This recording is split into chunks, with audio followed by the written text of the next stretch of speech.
से तो कार्यक्रम की शुरुआत हमारा जो सिस्टम होता है, इस कार्यक्रम की शुरुआत हमारे बीच सम्मानीय इंजीनियर कमलेश टेकाम जी, प्रदेश अध्यक्ष गोंडवाना गणतंत्र पार्टी, ये अपना प्रस्तावना उद्बोधन आपको देंगे।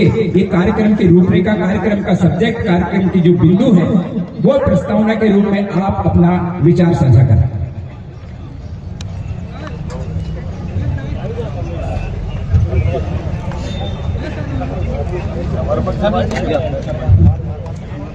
आज मंडला की पावन धरा पर सभी उपस्थित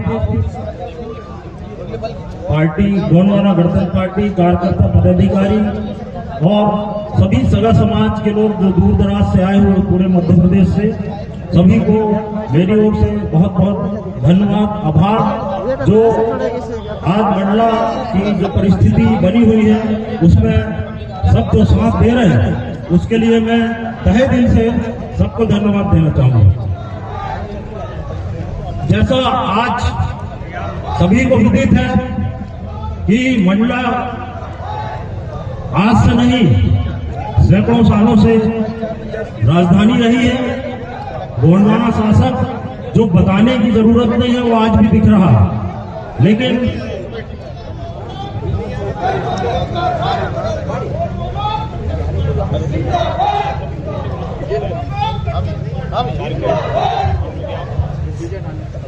सजोर पेंता, सजोर पेंता, सजोर पेंता, दादा मरकामना, दादा मरकामना, गोंडवाना गणतंत्र पार्टी, गोंडवाना गणतंत्र पार्टी।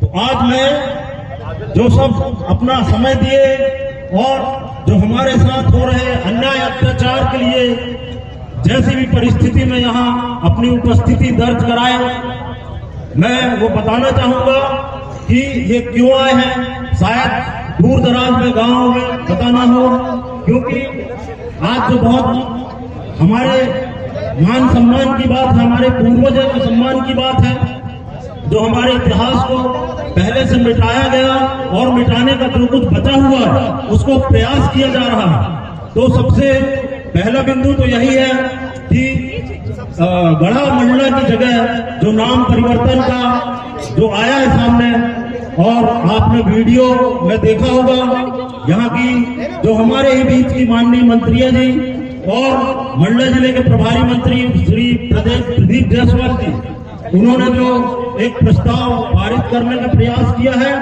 वो सबको मालूम है।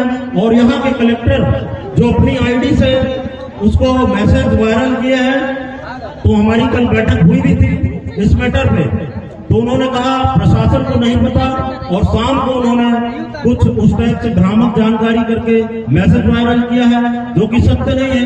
क्योंकि हम देखते आ रहे हैं, सबको पता है कि पहले नामनगर की जगह रामनगर हो गया, और हृदय नगर का जो मेला लगता था, जो किताबों में भी लिखा था, शायद पुराने लोग पढ़े होंगे, क्योंकि मैं भी पढ़ा हूँ किताबों में बचपन में 5वीं क्लास में, तो मुझे भी याद है। उसको भी मचलेश्वर मेला के नाम से जाना जाने लगा, और रानी दुर्गावती पार्क को रेवांचल पार्क, तो इस तरीके से पूरे गोंडवाना के इतिहास को मिटाने का प्रयास किया जा रहा है। और ये हम कतई बर्दाश्त नहीं करेंगे, क्योंकि हम गोंडवाना की खून है, हमारे वंशज यहाँ के इतने बड़े बड़े राजा रहे हैं, और सबको पता है कि जो अंग्रेजों के साथ लड़ा है वो आज भी उनके किले में है और सब दिख रहे हैं, और हमारे ब्लड में वो खून आज भी दौड़ रहा है। तो शासन प्रशासन या हमारे बीच के जो जिनको हमने प्रतिनिधित्व करने के लिए पहुंचाया है, वो अपनी दलाली छोड़कर हमको बेचने का प्रयास न करें,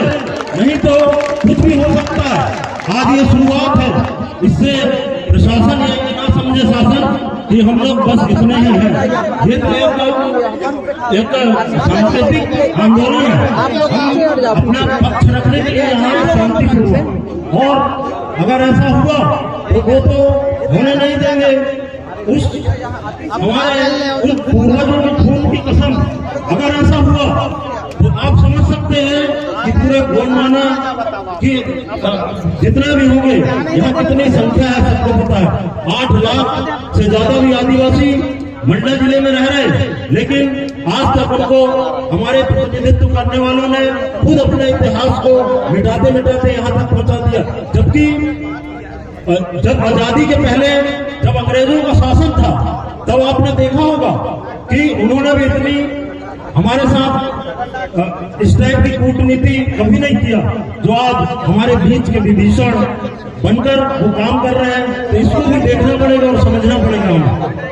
और यहाँ के जो कलेक्टर साहब हैं, हमने सुना था कि आईएएस बुद्धिमान होता है और अपनी व्यवस्था को जहाँ पे उसको अपॉइंट किया जाता है आईएएस के नाम पर, तो वो उस व्यवस्था को पूर्ण कर अपनी जिम्मेदारी का संवैधानिक रूप से वो पालन करते हैं। लेकिन मुझे नहीं लगता कि मंडला कलेक्टर उस टाइप का संवैधानिक रूप से कोई काम कर रहे हैं, क्योंकि उन्हीं के द्वारा उसके पहले जो हमारे जो 2 महिला कलेक्टर थी, उन्होंने जो काम कर गए, शायद पूरे जिलेवासियों को पता होगा। क्योंकि मैं ऐसा नहीं मानता कि कहीं प्रशासनिक अधिकारी जिस भी डिपार्टमेंट का हो इन कलेक्टर महोदय से परेशान ना हो, क्योंकि यहाँ पर इतना भ्रष्टाचार मचा हुआ है। और ये समय समय पर कहीं नर्मदा में महिष्मती के नाम से आरती कराना, कहीं मंडला का नाम चेंज करना, यही पूरा वीसी के माध्यम से या हर डिपार्टमेंट का उस टाइप का कार्यकाल इनका नहीं है। मुझे लगता था और हमने ऐसा सुना था कि आईएएस एक बुद्धिमान होता है, तो यहाँ पूरा असंवैधानिक काम हो रहा है और उसको हम लिखित ज्ञापन के माध्यम से देंगे, जो सभी मीडिया बंधु तक पहुंचाया भी जाएगा कि यहाँ का क्या कार्यकाल चल रहा है। और जैसा जो मंडला का नाम आया है, वो बाकी वक्ता हमारे राजेंद्र धुर्वे जी उसको ब्रीफ करके बताएंगे भी हमारा क्या इतिहास रहा है। और जो दूर से जितने भी, मैं उनका आभार व्यक्त करूंगा जो पार्टी के तत्वाधान में जितने भी सभा समाज के सामाजिक संगठन और जो दूर दराज से महापंचायतों के जो सामाजिक संगठन और बाप पार्टी जो एक राजस्थान और मध्य प्रदेश में है, उनका भी सहयोग प्रदान है। और हमारे कुछ प्रतिनिधियों का भी जो चुनकर आए हैं, ऐसे लोगों का सभी का योगदान रहा है, तो मैं उनको धन्यवाद देना चाहूंगा। और उनकी तो पहले जिम्मेदारी बनती है कि वो अगर प्रतिनिधि हैं तो हमारे समाज के ही हैं, ना कि किसी पार्टी के।